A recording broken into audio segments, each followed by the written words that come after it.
Hello friends, मैं नेहा। मेरे channel में आपका स्वागत है। तो आज हम आपको कहानी बताएंगे औसान माता की। ये एक दुखियारी बाझिन की कहानी है और औसान मैया की पूजा दुर्दुरिया की सभी आप लोग जानते ही होंगे। तो बाझन ये कहानी आप लोग मतलब पूरी सुन के जाइएगा। औसान मैया सबके ऊपर अपनी कृपा दृष्टि बना कर रखती हैं, सबका कल्याण करती हैं। तो आप लोग कहानी मतलब सुनने वाले को भी पूरा पूरा लाभ मिलता है। तो आप लोग कहानी अधूरी मत छोड़िएगा, पूरी कहानी सुनकर जाइएगा। तो चलिए हम कहानी स्टार्ट करते हैं। ये दुखियारी बाझिन की कहानी है। तो एक गांव में साहूकार साहूकारनी रहते थे। उनकी कोई भी संतान नहीं थी। बेचारे बहुत दुखी रहते थे कि कोई संतान नहीं है।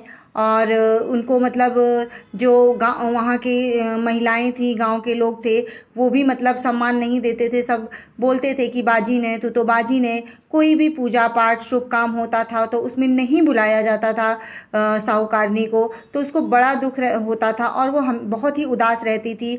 तो साहूकार भी उससे बहुत दुखी रहता था। उसको भी पता था कि साहूकारनी मतलब इतनी उदास क्यों रहती है, उसके कोई संतान नहीं है। लेकिन साहूकार भी कुछ नहीं कर सकता था उसमें। वो जानते हुए भी वो बहुत ही मतलब प्रयास करता था कि साहूकारनी को खुश करने के लिए अलग अलग से, लेकिन उसका जो दुख था वो कोई नहीं दूर कर सकता था। तो उसके गांव में बाजू के घर में औसान मैया की पूजा थी। तो उसका भी बहुत मन हो रहा था कि मैं भी वहां जाऊं, औसान मैया की पूजा में शामिल हूं। मतलब उसकी अंदर से बहुत इच्छा थी। लेकिन और सब लोग हंसते गाते गाना होता था तो उसको बहुत ही अच्छा लगता था कि वो सब में मतलब सम्मिलित हो, उसको सब बुलाया जाए। लेकिन उसको कोई नहीं बुलाता था। तो उसने बोला कि तुम्हारे यहाँ औसान मैया की पूजा है कल, तो मुझे भी बुलाना। तो उस महिला ने कहा, उसकी पड़ोसन ने, कि नहीं तुम तो बाजिन हो, मैं तुमको अपने घर में नहीं बुलाऊंगी। हम मतलब ऐसे लोगों को अपने घर पूजा में नहीं बुलाएंगे। तो उसको बहुत दुख हुआ, बहुत दुख हुआ। और वो मतलब गई, फिर रोने लगी, बहुत रो रही थी। तो साहूकार भी देख के बहुत दुखी हो रहे थे।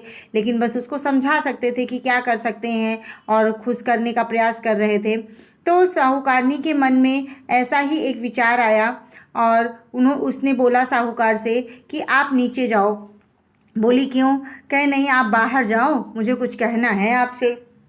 तो साहूकार ने सोचा कि क्या कहना है भाई, अब इनकी बात तो माननी पड़ेगी, वैसे भी इतना दुखी हैं और इनको और दुख क्यों हम पहुंचाएं।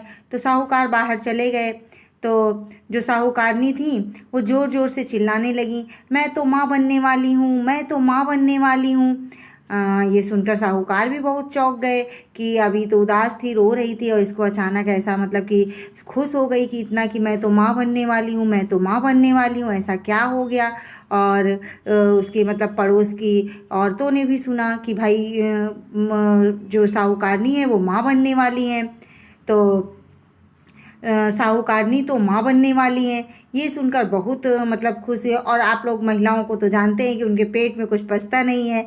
जब एक दो महिलाओं ने सुना तो ये खबर बिल्कुल पूरे उसमें गांव में फैल गई, एकदम आग की तरह फैल गई। अरे वो जो साहूकारनी है वो तो माँ बनने वाली, अरे ये जो साहूकारनी है वो तो माँ बनने वाली है।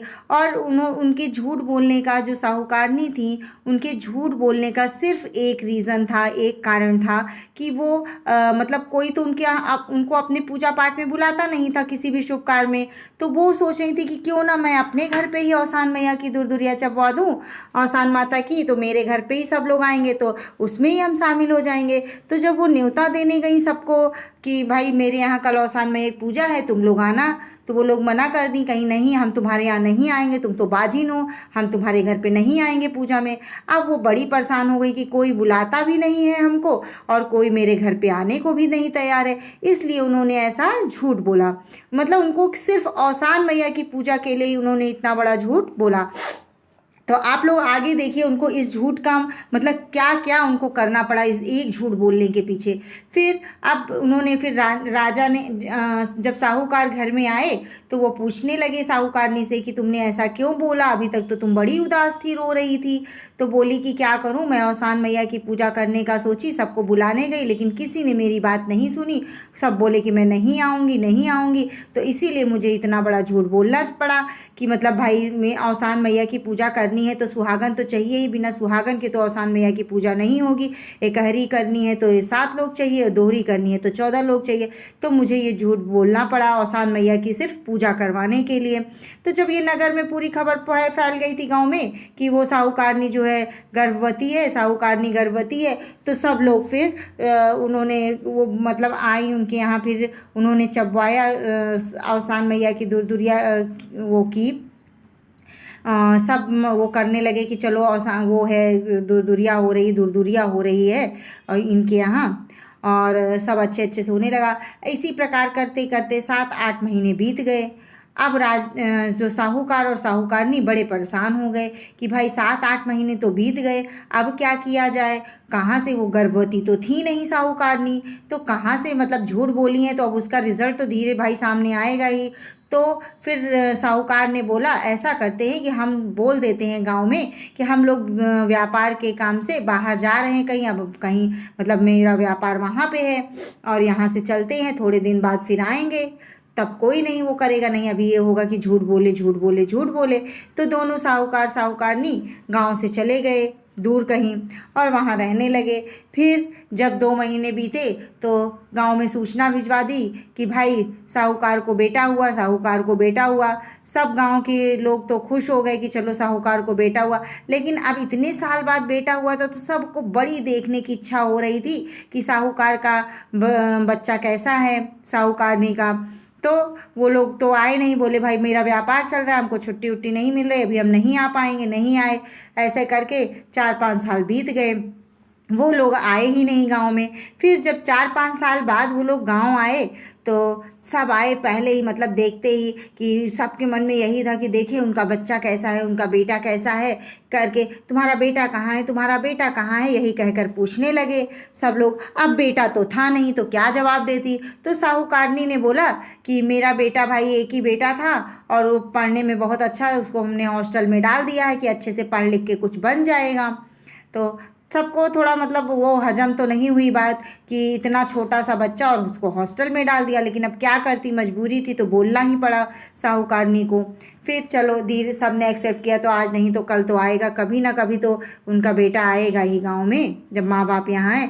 फिर साहूकार साहूकारनी ने क्या किया कि जब मतलब महीने 2 महीने पे बोल के चले जाते कि भाई जा रहे हैं अपने बेटे से मिलने, बहुत दिन हो गया उसको छुट्टी नहीं मिल रही है, उसका पढ़ाई में बहुत मन लगता है, उसका एग्ज़ाम चल रहा है, ऐसा ऐसा करके बोलते रहे और हमेशा चले जाएं, मिल के चले आए झूठ बोल के कि भाई मिलने जा रहे हैं मिलने जा रहे हैं, मेरा बेटा तो इतना बड़ा हो गया, मेरा बेटा ऐसा है, मेरा बेटा बड़ा सुंदर है। सब बोल दे आके कि हम तो मिल के आए अपने बेटे से, 1-2 दिन बाहर ही रह लें। फिर ऐसे धीरे धीरे समय बीतता चला गया। फिर 20 साल हो गए, लड़का बड़ा हो गया। फिर बोले बताओ इतने साल हो गए आज तक तुम्हारा बेटा गांव में नहीं आया, ऐसा कौन सा मतलब वो पढ़ाई कर रहा है, कहीं अब उसकी नौकरी लग गई, पढ़ते पढ़ते ही इतना पढ़ने में अच्छा था, अब वो नौकरी करने लगा है, कमाई अब नहीं मतलब छुट्टी नहीं मिल रही है उसको ऑफिस जॉब से, कैसे आएगा, नहीं आ पा रहा है वो, इसीलिए। तो सब सोचे और बड़ा बताती थी कि मेरा बेटा बड़ा सुंदर है, हम तो मिल के आ गए भाई, उसको छुट्टी नहीं मिलती इसलिए हम लोग जाते हैं, मिलकर चले आते हैं।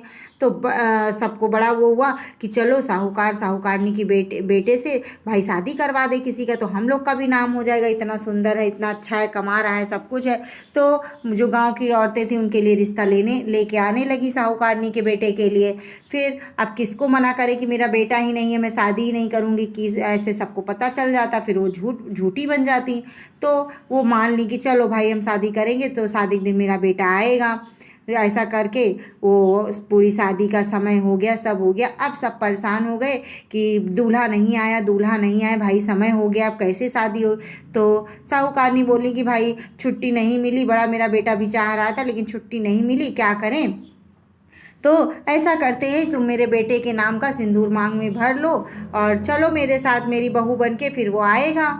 तो सीधी थे वो, सोचे चलो ठीक है भाई, नहीं छुट्टी मिल रही, कमा रहा है, सब कुछ है, और उनके नाम का सिंदूर उंदूर भर के सब करके अपना सासू लिवा के चली आई। वो बहू भी आ गई ससुराल में, अब बहू भी रहने लगी, सास बहू और ससुर रहने लगे। लेकिन बहू के मन में रहता था कि इतने महीने शादी को हो जा रहे हैं और अभी तक मतलब मेरा पति नहीं आया, मैं अभी तक अपने पति से नहीं मिली हूँ। और वो साहूकारनी क्या करती थी कि वो मिलने नहीं देती थी किसी को भी अपनी बहू से। सोचती थी कि मिलेंगे तो कोई बता ना दे कि आज तक मैंने इनके बेटे को नहीं देखा कुछ भी, हमेशा वो बैठी रहे गेट पे ही और अंदर किसी को जाने ना दे। तो एक दिन ऐसा हुआ कि ये जो है साहूकारनी किसी काम से बाहर चली गई, तो मोहल्ले की औरतों के मन में तो ये चल ही रहा था कि एक बार इसकी बहू से ज़रूर मिला जाएगा और ज़रूर कहा जाएगा। जैसे साहूकारनी गई वैसे ही 2-3 औरतें अंदर चली गईं घर में और बहू को खूब भड़का दिया कि इसका तो बेटा ही नहीं है, अभी देखो शादी भी करके चली आई, आज तक पूरे गाँव में किसी ने इसका बेटा देखा ही नहीं है। ऐसा सब खूब बोलने लगी वो लोग। अब बहू को बड़ा गुस्सा आया कि सही बात है, बताओ शादी भी कर ली, आज इतना 6 महीना 8 महीना हो गया और अभी तक मैं अपने पति को भी नहीं देखी हूँ, मैं यहाँ सारा काम भी कर रही हूँ। ये सब सुन के फिर वो क्या की कि जो है बहू जब सास आई घर पे तो बहू खूब बोलने लगी, बस तुम मेरे पति को बुलाओ, मुझे अपने पति से मिलना है और मुझे कुछ नहीं सुनना। खूब चिल्लाहट मच गई पूरे, और वो मोहल्ले की औरतें भी आ गईं तुरंत ही कि भाई सही बात है, आज तक तुम बेटे को तुम्हारे किसी ने देखा नहीं है, तुम झूठ बोल रही हो, तुम झूठी हो, तुम झूठी हो। खूब ऐसा सब बोलने लगे। साहूकार भी खड़े होके चुप शांत होके देख रहे थे और रो रहे थे। अब बोल या तो झूठ बताएं कि भाई झूठ बोल रहे थे, ये था, अब इतने साल से झूठ बोलते चले आ रहे, बड़ी बेइज्जती होगी, क्या करें। बस ऐसे रोए जा रहे थे, सुन रहे थे। तो बहू और जो गांव की मोहल्ले की औरतें थी सब मिलकर रानी को साहूकारनी को धक्का देने लगी कि नहीं तुम निकलो, अब तुम झूठ बोलती हो, तुम झूठी हो, झूठी हो। घर से उनको बाहर निकालने लगी, धक्का देने लगी। इतने में क्या हुआ कि अब वो कह रही हैं अंदर साहूकारनी मन में यही सोच रही हैं, हे अवसान मैया, सिर्फ तुम्हारी पूजा कराने के लिए मैंने इतना बड़ा झूठ बोला था, सिर्फ मेरे मन में था कि हम एक बार तुम्हारी पूजा करवा ले। सब मुझे अपने घर में बुलाने लगे पूजा पाठ में, मुझे बड़ा वो था, बस इसीलिए मैंने झूठ बोला है। तो आज तुम मेरा कष्ट दूर करो, जो ये विपदा मेरे ऊपर आई है इसको हटाओ माँ, मेरा संकट दूर करो। बस ऐसा मन स्मरण कर रही थी।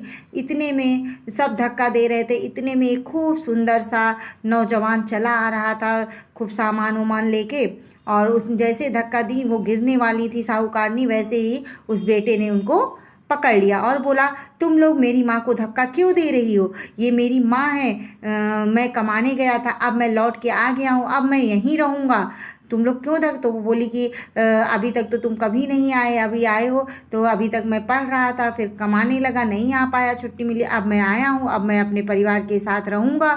तो औसान मैया ने उस बाझिन महिला की के कष्ट को दूर किया, क्योंकि उन्होंने सिर्फ औसान मैया की पूजा करवाने के लिए ही झूठ बोला था। तो वो स्मरण कर रही थी, तो इसीलिए औसान मैया ने उनके दुख को दूर किया और वो साहूकारनी उनके बेटा बहू सब खुशी खुशी से घर में रहने लगे। तो हे औसान मैया, जैसे आपने उस बाझिन की कष्टों को दूर किया, उसकी सहायता की, उसी प्रकार आपकी कथा सुनाने वाले सबकी परेशानियों को, कष्टों को, जो भी संकट है सबको दूर करिए और माता रानी अपनी कृपा दृष्टि सदैव बना के रखिए। तो बोलिए एक बार, सब लोग बोलिए औसान मैया की जय। और आप लोग कमेंट बॉक्स में औसान माता की जय लिखना मत भूलिएगा। तो आप लोगों को हमारी यह कथा कैसी लगी ज़रूर बताइएगा। तो चलिए मिलते हैं अपने फिर अगले किसी नेक्स्ट वीडियो में इसी तरह से अच्छे। औसान मैया की जय हो।